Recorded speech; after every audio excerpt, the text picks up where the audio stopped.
who will be the fifth member for each of the teams for the Bloodline Civil War Games at Survivor Series. That was the big mystery on this week's edition of WWE Raw. Before we jump into that, I keep telling you guys, follow me on Twitter at WrestleBlake. Click on the pinned comment in the description below as well. A lot of fun WWE discussion we're having over there. Appreciate you guys following as always. But let's jump into this week's Raw. And to do so, we have to be aware that next week's Raw has already been taped. The spoilers are out there. If you want to know what happens on next week's Raw, you can find it. It's easily accessible if you want to go that route. We always try to just contain the discussion to this particular episode, and so that's what we're going to do. It's a little hard this time because they did sort of leave us with a cliffhanger on this episode in terms of who is going to be the fifth member on each of these teams. Well, I will say this without spoiling anything. It does seem like we get a pretty good idea of who that's going to be on next week's Raw. But we have a SmackDown to go before we get there, and so we will, again, just contain our discussion to what happens on this show. It's not going to be very easy because, again, knowing maybe, at least my thought after looking at the spoilers, knowing who is going to be potentially the fifth member on each side, it's interesting as you look at this episode. So let's see how I can do this without spoiling anything or leading you in the wrong direction if you don't want to be spoiled. So, again, the big thought here going into this show, I told you guys on SmackDown last week, I thought the way that Solo Sikoa worded it was that, basically Roman needed to find a fifth member because Solo's fifth member was Sami Zayn, right? But then when you realize Sami's going to join Roman, you're thinking, all right, they're going to do 4-on-4. There was a little bit of confusion coming out of that. That was my thought. I'm like, I know usually they do 5-on-5, but if you really think about it, like these 8, the 4 versus the 4, have been the main sort of, pieces of this Bloodline saga over the past, 6 months or so. So I wasn't sure they were just going to completely throw in a fifth person just to make it 5-on-5. It does now make it very clear that they are going to do that. And again, we'll find out who is going to be the member on each side. And like I said earlier, I think it's interesting if it's what we think it's going to be based on the spoilers. But I think when you look at this episode in particular, the biggest question I had in terms of seeing how Sami Zayn, Jey Uso, and Jimmy Uso went to certain people to ask them about being the partner, right? I think the reactions are always interesting. Jey goes to Rey Mysterio, and you're like, well, come on, we know it's not going to be Rey. Nothing against Rey. He's just probably not going to be involved in this, given where he's been slotted on Raw for a while. Jimmy goes to Bron Breakker, which is kind of an interesting one if you think about it, because, I've always looked at Bron Breakker kind of as a Paul Heyman type guy, right? They had the interaction before, and you're thinking, that would be interesting. Put the Intercontinental Champion in there, really elevate Bron, put him in this match, and you also get what out of that? You get Bron Breakker versus Jacob Fatu again, which, as we said, seemingly a big money match in the works for WWE based on the reaction to, the face-to-face they had a couple weeks ago or whatever. And then you had the most, I think, fascinating one, and that was Sami Zayn going to Seth Rollins, right? Because if you really think about it, you're thinking they've been playing up this whole idea that Sami accidentally kicked Roman, right, at Crown Jewel. That was kind of what they're playing up here. Leading into this whole story. But you also have to step back now and wonder, Sami going to Seth Rollins is an interesting choice because why would he do that? If you think about the history between Roman Reigns and Seth Rollins, which the most recent history goes back not too far to WrestleMania 40 when Seth was part of, the Avengers there to take down Roman Reigns and allow Cody Rhodes to finish the story and become the WWE Undisputed Champion. And so that is something where you're thinking, why would Sami go that route of trying to get Seth Rollins to join the team? It would be someone else, potentially, that Roman doesn't feel like he can trust, and maybe that's the story, right? Is that we mentioned trust issues before, you're really playing up the idea that Roman Reigns is going to be locked in War Games with quite a few people that he doesn't feel like he can fully trust just yet. Even if they're all back on the same page, can he trust all these guys? And it's almost like that sort of full story arc for Roman Reigns as a character, I guess you could say, because, it would kind of bring in all of his history and people that have either betrayed him, he's betrayed them, all of those different dynamics, right? So I think Sami's decision to go ask Seth Rollins. And remember, you also had the interaction between Seth Rollins and Solo Sikoa in the parking lot towards the end of the show with, Seth basically running down Solo as a wannabe Roman Reigns. Jacob Fatu steps up. They don't get physical. But I think the way they're playing this up, given all these different interactions, is you almost have to now turn your attention back to Sami Zayn. Because Sami, like we said, going to Seth Rollins, how do we think Roman Reigns is going to react to that? That Sami would even think that this is the best choice to have him join their team, right? And I think you go a little bit deeper now with the Sami and Roman stuff, which we said before was kind of the biggest part of this whole puzzle, was how are you going to get these two guys fully back on board with each other? And even though everyone raised the ones back on SmackDown, I told you, I just don't think that we're all the way there yet. You're still going to have this, these trust issues are still going to exist. And especially, like we said, depending on who is officially named the fifth member of the team, you're going to have issues probably with everyone still wondering, okay, what are the hidden motivations here for everyone? And I think it also may lead us in this direction.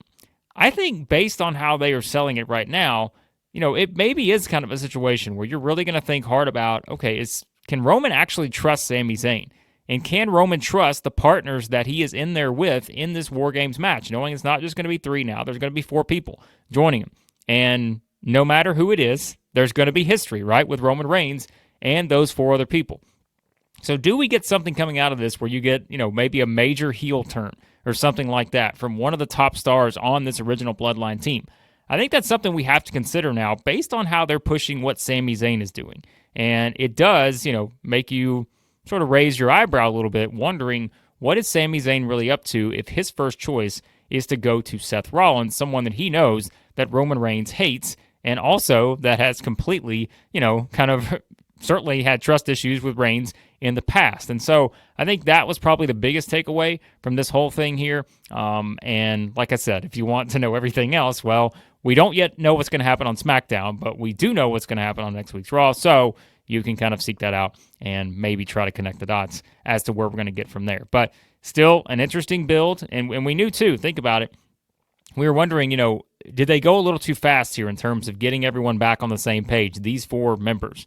We were wondering, did you could have maybe slowed it down a little bit, but it seems like to add that 5th member is why they sped this up, and you sort of had everyone come back together, maybe, again, a little bit quicker than people would have expected, but that was also with the belief that maybe they were going to go 4-on-4, but now they're going 5-on-5.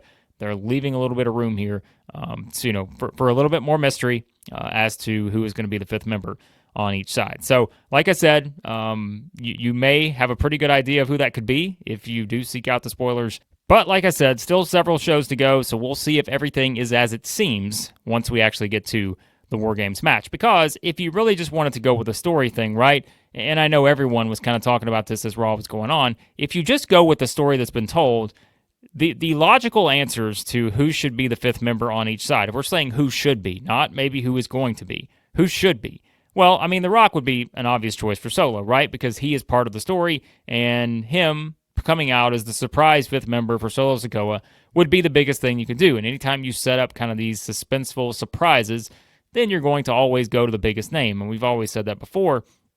So The Rock would make sense, right, for Solo. If you were trying to figure out who's the most ideal partner for Roman Reigns and company, well, Cody Rhodes would obviously make sense if you're going to do the Cody and Rock thing and start to get them interacting more and all that, right? I don't think that's going to be the case. So, again, I never sort of thought with the way they were pushing this, Cody just would not make a lot of sense because you would seem like Cody would be occupied with Kevin Owens at this point based on what's happening there. And then, someone else I saw people pitching as an idea could CM Punk be the person who joins based on a favor from Paul Heyman, something like that. Then you kind of have that first interaction between Punk and Roman Reigns, and somehow they have to team together. They're both Paul Heyman guys. You can kind of go with that dynamic. But I'm not sure that's going to be the direction they go, but at least if you just want to kind of play around with different theories and you want to see how it plays out from here, then to me, those were the ones that initially came to mind, even if it may not be what actually comes to fruition with these two teams. But we'll talk more about it as we continue to go into SmackDown, like I said, and then we'll get to Raw next week,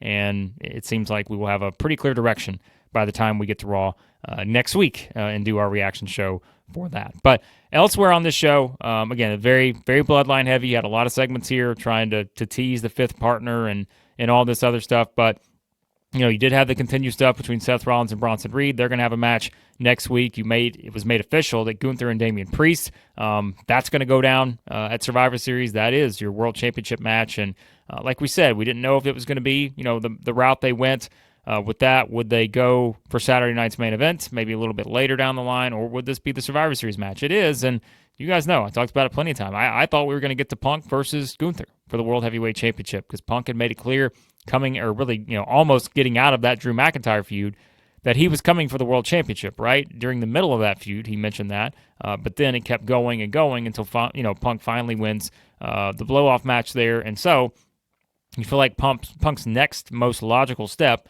is to get that World Heavyweight Championship. And so they're not going to do the match Survivor Series, but maybe that's where you kind of kick off a Punk versus Gunther feud, something like that, because I fully expect Gunther to retain this championship. They're trying to push kind of this new Damian Priest, which I said before I think is smart because you do want to present Priest as something different than what we saw, in the loss for him to Gunther at SummerSlam. And so you want to kind of push a different edge for Damian Priest, and they're trying to do that now, but I still am not sure they're going to be able to sort of sell it to where people think Priest is going to beat Gunther for that championship. But that is your match. And again, I don't have a big problem with it just because we were always going to get to the rematch at some point. Otherwise, it wouldn't make any sense for Damian Priest to never want and or try to achieve a rematch for his world championship. So it's not what I expected. Maybe a couple months ago, I did think we were leading in that direction of Gunther and Punk, but that one can still be done at some point because I just don't see Gunther's reign ending anytime soon. So that match is official. We also seem to be setting up a big women's match in some way. And like I said, if you want to look at the spoilers for what happens on next week's Raw, you may have a better idea of what actually we're leading to. But, you did have the main event, which is Bianca Belair and Jade Cargill defeating Liv Morgan and Raquel Rodriguez to retain their tag team championships. And then you had, lots of different people getting involved, right? Nia Jax and Tiffany Stratton come out.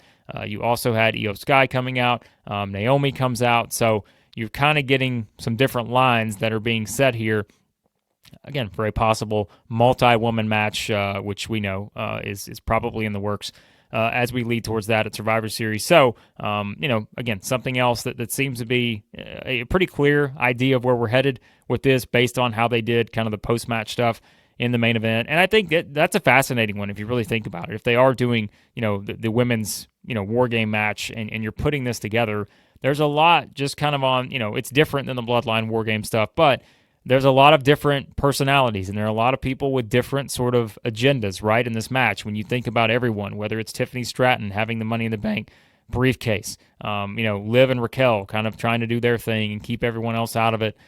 You've got Bianca and Jade. What sort of tension could be built within this match with those two? And so there's a lot of interesting dynamics, I think, in play going into that match, which seems to be what they're hinting at as we come out of this particular edition of Raw. Elsewhere on the show, some other sort of quick notes. The Miz seemingly joins the Final Testament. Can't say I had that one, kind of on my bingo card at any point over the past year, but they were certainly trying to tease that. But Miz, sets up the Wyatt Sicks, and they come out, and it's the Final Testament standing tall. So that's clearly, kind of the feud that we're going to be getting here for a bit with those two sides. And yeah, the Miz just, I don't know, it's a choice, but it is something different for the Miz, and maybe that's kind of the whole point here is to give Miz something different to work with. You also had the continued frustration, Kofi Kingston and Xavier Woods. Can the New Day ever get it back together? We know we're getting that 10th anniversary of the New Day soon. My prediction is still that you're going to get Big E involved in some way in terms of trying to reunite these two.